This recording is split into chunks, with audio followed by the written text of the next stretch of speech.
జూబ్లీహిల్స్ నియోజకవర్గం రహమత్ డివిజన్ కార్మిక నగరంలోని బీజేపీ పార్టీ ఆధ్వర్యంలో సభ నిర్వహించారు।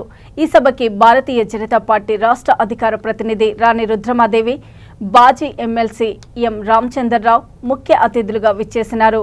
ఈ సందర్భంగా వారు మాట్లాడుతూ 2023 అసెంబ్లీ ఎన్నికల వేళ 100 రోజుల్లో 6 గ్యారెంటీలు, పదాలలో 63 వాగ్దానాలు, 5 ఏండ్ల పదవి కాలంలో మేనిఫెస్టో హామీలను నెరవేరుస్తామని ప్రజలను మభ్యపెట్టి ఓట్లు దండుకొని అధికారంలోకి వచ్చిన కాంగ్రెస్ ఏడాది పాలనలో ఏ ఒక్క గ్యారెంటీని పూర్తి స్థాయిలో అమలు చేయకపోగా తెలంగాణ ప్రజలకు రాతపూర్వకంగా ఇచ్చిన హామీలు కూడా బూటకంగానే మిగిలిపోయాయని అన్నారు।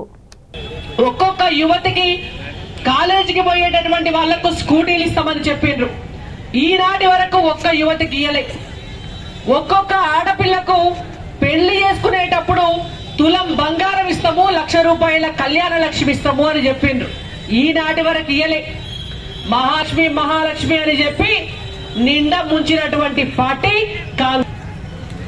ఇక ఇది పోయినాక గృహలక్ష్మి పథకం, ఇంకో పథకం, ఒక్క ఆడబిడ్డను కూడా కళ్ళల్లో నీళ్లు రానియ నేను మా ఇందిరమ్మ తల్లి సాక్షిగా చెప్తున్నా, మా సోనియమ్మ తల్లి సాక్షిగా చెప్తున్నా, మా ప్రియాంకమ్మ తల్లి సాక్షిగా చెప్తున్నా, ఇక్కడ ఉన్నటువంటి మా అక్క చెల్లెళ్ళందరికీ కూడా ఇండ్లు ఇస్తా, నేను ఇందిరమ్మ ఇండ్లు ఇస్తా, మీరు మంచిగా పోయి ఆ ఇండ్లలో ఉండాలి అని చెప్పి ఈనాటి వరకు కూడా ఒక్క ఇంటికి కూడా ముగ్గుపోయని ముఖ్యమంత్రి రేవంత్ రెడ్డి గారు।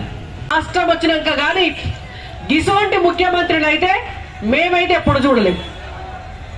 మళ్ళా ముఖ్యమంత్రి ఏం చెప్తాడయ్యా అంటే, కిషన్ రెడ్డి గారికి, భారతీయ జనతా పార్టీ నాయకులకు తెలంగాణలో ఏం పని, మీరు గుజరాత్కు పోండ్రి అట। గుజరాత్కి ఎందుకు పోతారు కిషన్ రెడ్డి గారు? తెలంగాణ ఉద్యమంలో తెలంగాణ పోరుయాత్ర చేసినటువంటి కిషన్ రెడ్డి గారు ఇవాళ సెంట్రల్ మినిస్టర్ గా భారతదేశానికి సేవ చేస్తూ బీజేపీ రాష్ట్ర అధ్యక్షుడిగా తెలంగాణ ప్రజల కోసం కొట్లాడుతున్నారు కాబట్టి కిషన్ రెడ్డి గారు ఇక్కడనే ఉంటారు। అయ్యా రేవంత్ రెడ్డి గారు మీరు పోవాలి।